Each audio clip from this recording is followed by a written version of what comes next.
حضرت عثمان غنی رضی اللہ تعالی عنہ کی خلافت۔ حضرت عمر رضی اللہ تعالی عنہ نے وفات سے پہلے خلافت کے لیے 6 صحابہ کرام رضی اللہ تعالی عنہم اجمعین کے نام تجویز فرمائے، جن کے نام یہ ہیں: نمبر 1 حضرت عثمان رضی اللہ تعالی عنہ، نمبر 2 حضرت علی رضی اللہ تعالی عنہ، نمبر 3 حضرت طلحہ رضی اللہ تعالی عنہ، نمبر 4 حضرت سعد رضی اللہ تعالی عنہ، نمبر 5 حضرت زبیر رضی اللہ تعالی عنہ، نمبر 6 حضرت عبد الرحمن بن عوف رضی اللہ تعالی عنہ۔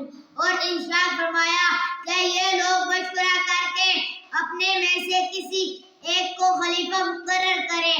جب حضرت عمر رضی اللہ تعالی عنہ کا انتقال ہو گیا تو انہیں حضرات نے حضرت عبد الرحمن بن عوف رضی اللہ تعالی عنہ کو یہ ذمہ داری سونپی کہ وہ لوگوں سے مشورہ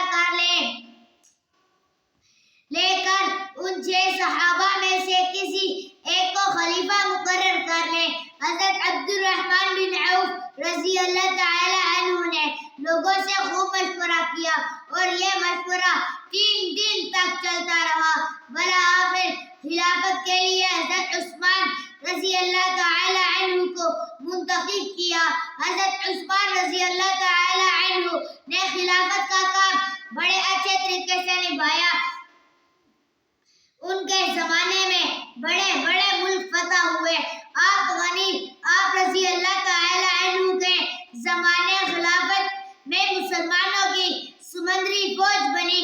حضرت عثمان غنی رضی اللہ تعالی عنہ کے زمانے میں سمندری لڑائی